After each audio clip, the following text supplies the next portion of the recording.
बोलिए भारत माता की। अबे आधे इधर से तो क्या आपने कोई नाश्ता वास्ता की व्यवस्था नहीं की रमेश जी? है भाई, लगना चाहिए कि बागड़ में राष्ट्रीय शिक्षक संघ का कार्यक्रम यहाँ हो रहा है, तो जरा दोनों मुट्ठी बिछेंगे और जोर से बोलेंगे भारत माता की, भारत माता की, वंदे वंदे माता त्रिपुरा सुंदरी की, मदारेश्वर महादेव की, शीत ब्रह्मा जी की, पावन तीर्थ बेणेश्वर धाम की, मावजी महाराज की, गोविंद गुरु की। आज के राष्ट्रीय शिक्षक संघ राष्ट्रीय द्वारा आयोजित इस शैक्षिक सम्मेलन में मंच पर विराजमान कैबिनेट में मेरे साथी जनजातीय विकास मंत्री माननीय बाबूलाल खराड़ी जी, हमारे परम श्रद्धेय बेणेश्वर धाम हरि मंदिर सावला के श्रद्धेय महंत अच्युतानंद जी महाराज, राष्ट्रीय अध्यक्ष प्रोफेसर नारायण लाल जी गुप्ता जी, माननीय हमारे राष्ट्रीय संगठन मंत्री माननीय महेंद्र जी कपूर साहब, प्रदेश अध्यक्ष रमेश जी पुष्करना साहब, प्रदेश महामंत्री महेंद्र जी लखारा साहब, कार्यक्रम संयोजक डॉक्टर ऋषिन चौबीसा जी, सामने बैठे माननीय हमारे वरिष्ठ प्रचारक माननीय शिवलहरी जी भाई साहब, हमारे सम्मानीय हनुमान सिंह जी भाई साहब, और इस कार्यक्रम में आए सभी राजस्थान के हर जिले से, हर कोने से आए हुए मेरे सभी शिक्षक भाई और बहनों, सभी गुरुजन वृंदों, सबसे पहले तो मैं आपके चरणों में प्रणाम करता हूं, नमन करता हूं, आप सभी का अभिनंदन करता हूं। ये बागड़ की इस पावन धरा पर भी, क्योंकि आज आप यहां पधारे, आपका स्वागत करता हूं। मित्रों, ये पावन तीर्थ मानगढ़ धाम गौरवशाली भूमि पर शहीद होने वाले आदिवासी शहीदों को भी मैं नमन करता हूं। मैं गोविंद गुरु जी को भी नमन करता हूं, जिन्होंने आदिवासी समाज को जागृत करने में अपना पूरा जीवन समर्पित कर दिया। मैं वीर बाला कालीबाई को भी स्मरण करता हूं, जो आज भी साहस और गुरु भक्ति की एक मिसाल है। यहां उपस्थित सभी सम्मानित अतिथियों, हम महानुभाव, प्रबुद्ध शिक्षकों, बांसवाड़ा के मेरे भाइयों बहनों, सभी को मैं नमन करता हूं। मेरे लिए अत्यंत गौरव का विषय है कि मुझे राजस्थान शिक्षक संघ राष्ट्रीय के इस प्रदेश स्तरीय शैक्षिक सम्मेलन में सहभागी बनने का अवसर मिला है। अभी हमारे नारायण लाल जी कह रहे थे कि हमारे मुख्यमंत्री जी आशीर्वाद देने के लिए आए हैं। मैं आशीर्वाद देने के लिए नहीं, मैं गुरुओं से आशीर्वाद लेने के लिए आया हूं।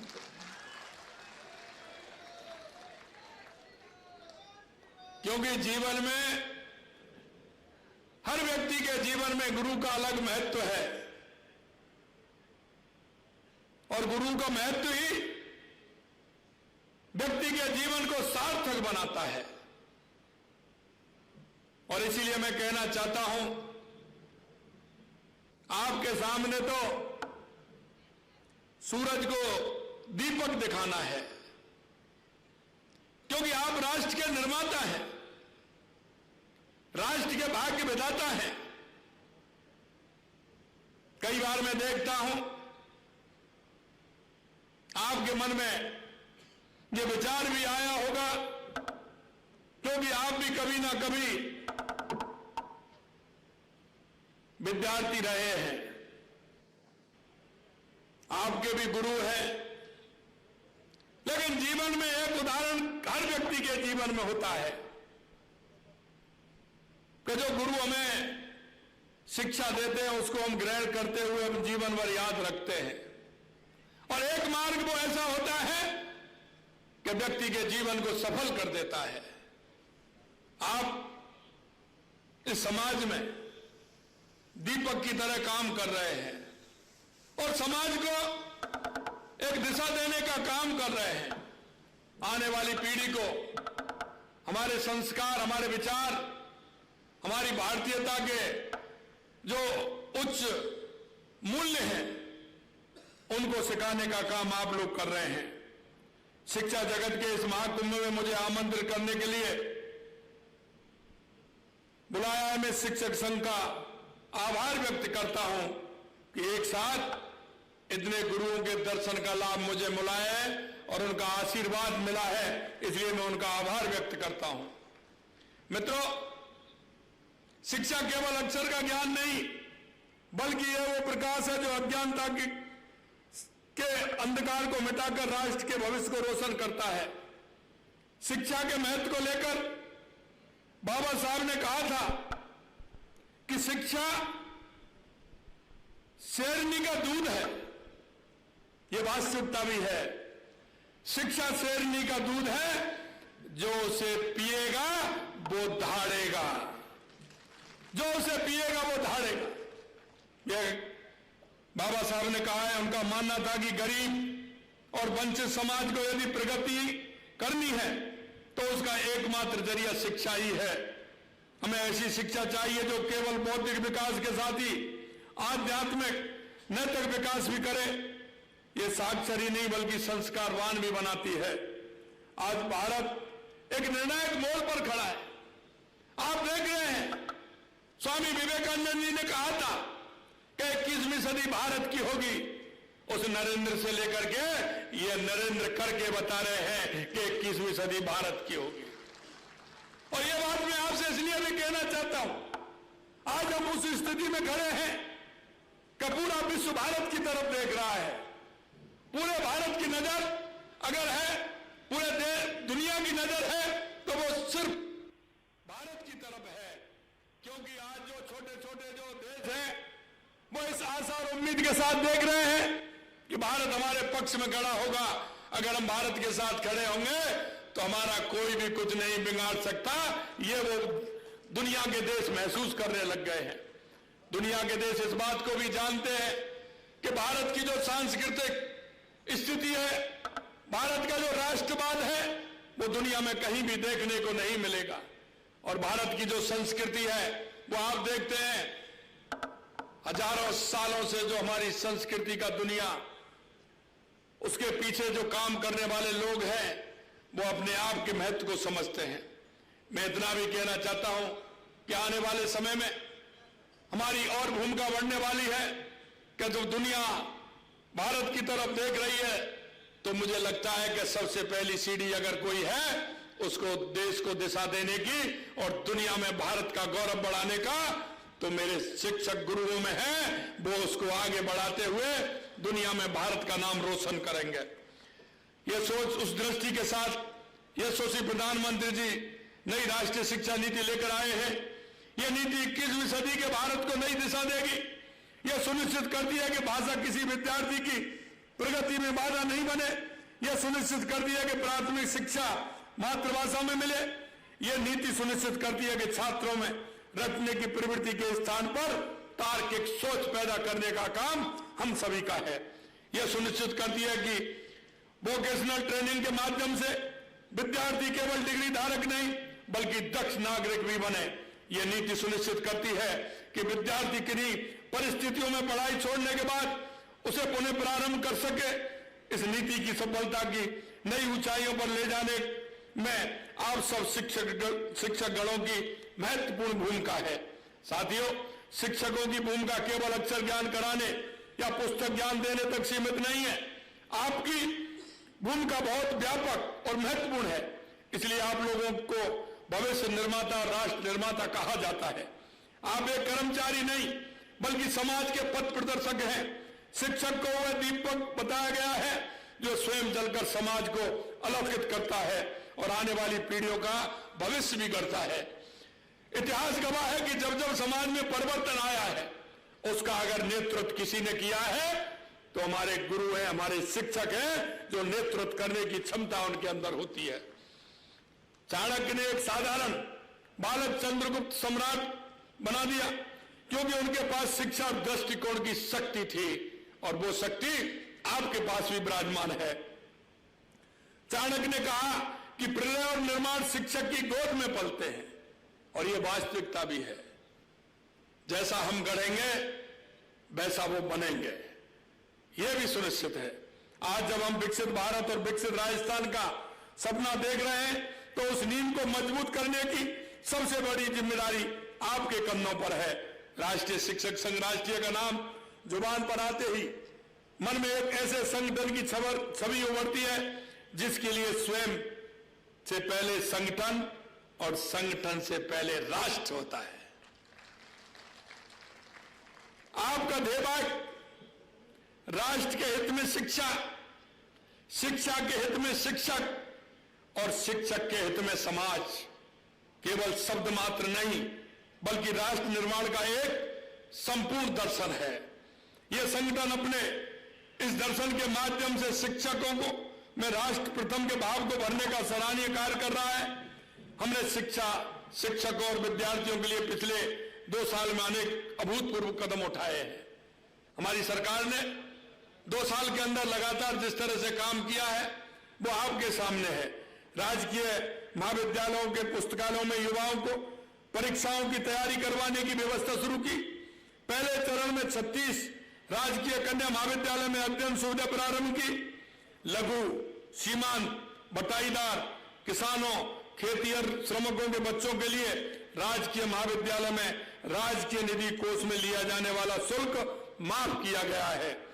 71 नवीन राजकीय महाविद्यालय की स्थापना की गई। 177 नए राजकीय महाविद्यालयों के भवन निर्माण कराए गए। 17 महाविद्यालयों को यूजी से पीजी में करोन्नत किया गया। 41 मुख्यालयों पर स्थित महाविद्यालयों में बीबीए कोर्स प्रारंभ किया गया है। 7 संभाग मुख्यालयों पर स्थित महाविद्यालयों में बीसीए कोर्स प्रारंभ किए गए हैं। 41 जिला मुख्यालयों पर स्थित महाविद्यालयों में कंप्यूटर साइंस विषय प्रारंभ किया गया है। कालीबाई भील मेधावी छात्र स्कूटी एवं देवनारायण स्कूटी योजना के तहत 39,586 स्कूटियों का वितरण भी किया गया है। 65,000 स्कूल भवनों की मरम्मत का कार्य करवाया जा रहा है। विद्यार्थियों को मानसिक अवसाद से बचाने व मानसिक संबल प्रदान किए जाने हेतु Rajasthan coaching centres control and regulation bill 2025 पारित किया गया है। राज्य में 4,000 से अधिक विद्यालयों में 8,000 से अधिक स्मार्ट क्लासरूम स्थापित किए गए हैं। 500 पीएमश्री विद्यालयों में डिजिटल लाइब्रेरी खोली है। 714 विद्यालयों में स्मार्ट क्लास स्थापित किए गए हैं। 142 पीएमश्री विद्यालयों में ओलैब स्थापित की गई है। राजकीय विद्यालयों में अध्ययनरत कक्षा 1 से 8 तक समस्त बालक बालिकाओं को एवं कक्षा 9 से 12 की बालिकाओं को यूनिफॉर्म, स्कूल बैग हेतु सहायता राशि 800 रुपए प्रति विद्यार्थी डीबीटी की जा रही है। अब तक 41,25,000 विद्यार्थियों को 330 करोड़ रुपए से अधिक की राशि डीबीटी की जा चुकी है। 45,489 विभिन्न पदों पर पदोन्नतियां की गई हैं। 10,51,000 साइकिल वितरित की गई है। मेधावी विद्यार्थियों को कुल 88,000 से अधिक टैबलेट वितरित किए गए हैं। इसके अलावा आप देख रहे हैं, क्योंकि गांव में जो हमारे युवा भाई बहन जो तैयारी करते हैं, गांव में जो रहते हैं, हमने कहा है कि जितनी भी हमारी ग्राम पंचायतें हैं उन सभी में अटल ज्ञान केंद्र की स्थापना की जाएगी, जो ई लाइब्रेरी और लाइब्रेरी के माध्यम से वो शहर आना नहीं पड़े, पूरी तैयारी किसी भी पेपर की वो अपने गांव में रह करके कर सके। इसको भी हम कर रहे हैं। साथियों, मैं इतना कहना चाहता हूं, लगातार हमारी सरकार पूरी तरह से इस क्षेत्र में काम कर रही है। कुछ बातें मेरे को माननीय रमेश पुष्करलाल जी ने कहा है, मैं आपको कहना चाहता हूं, समय समय पर हमारी बातचीत होती रहती है। निश्चित रूप से हमारी सरकार जो आपकी मांग आई है, हम समय समय पर उनको जो आवश्यकता होती है और आपके माध्यम से आती है, निश्चित रूप से हम उनका प्रयास करते हैं और आगे भी हम इसका प्रयास करते रहेंगे। मैं आपसे इतना कहना चाहता हूं कि आज इस देश और प्रदेश की भूमिका में आपका सबसे बड़ा योगदान है, क्योंकि अपना पेट तो जीव जंतु भी बढ़ते हैं, चिड़िया भी बढ़ती है, वो बच्चों को खाना लेकर के आती है, वो खिलाती है, लेकिन राष्ट्र के हित में अगर कोई सच्चे मायने में काम करता है तो हमारे ये राष्ट्रीय शिक्षक संघ करता है। इसलिए आपसे और ज्यादा अपेक्षा है और आपकी तरफ पूरा राजस्थान देख रहा है, पूरा देश देख रहा है, क्योंकि जो राष्ट्र के हित में काम करने वाले होते हैं वो राष्ट्र की चिंता पहले करते हैं और हम वो लोग हैं जो राष्ट्र को पहले मानते हैं। इसलिए मैं आपसे कहना चाहता हूं कि आपकी भूमिका और महत्वपूर्ण बढ़ जाती है। वो उस महत्वपूर्ण भूमिका में अपना काम हम करेंगे।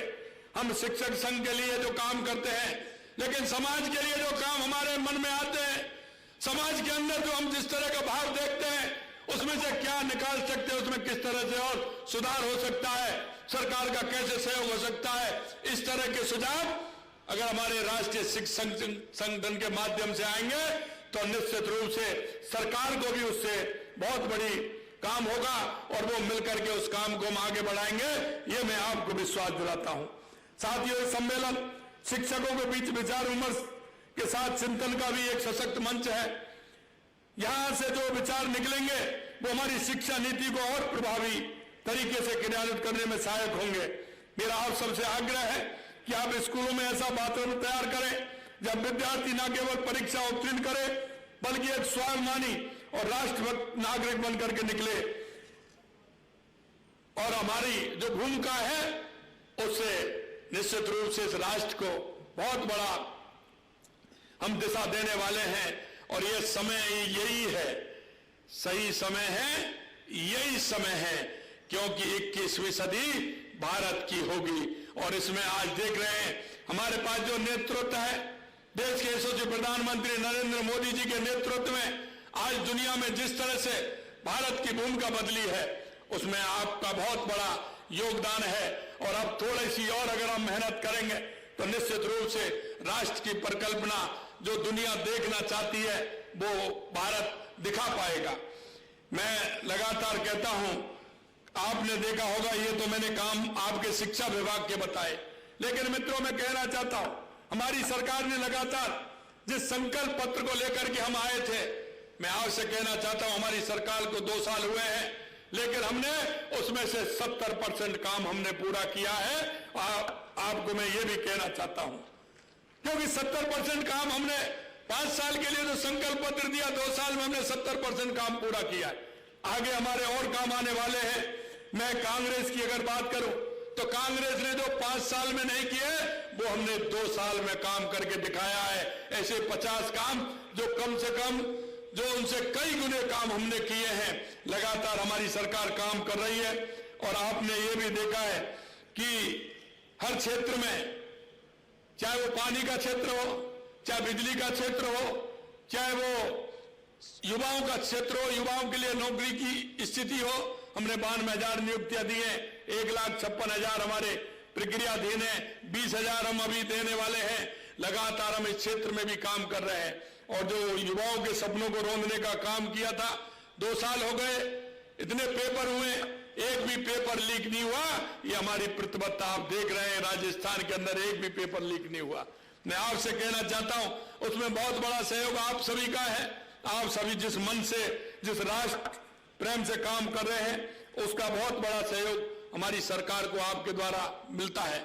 मैं इतना ही निवेदन करूंगा कि हम सब मिलकर के हमारे प्रदेश को विकसित प्रदेश बनाने में, उत्कृष्ट प्रदेश बनाने में हम सभी की भूमिका है।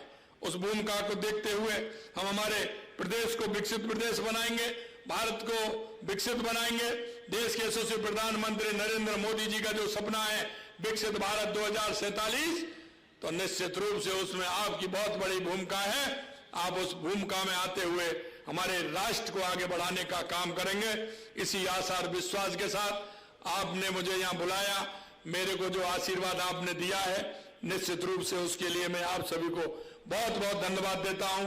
आप सभी को बहुत बहुत धन्यवाद। जय हिंद, जय भारत, जय राजस्थान।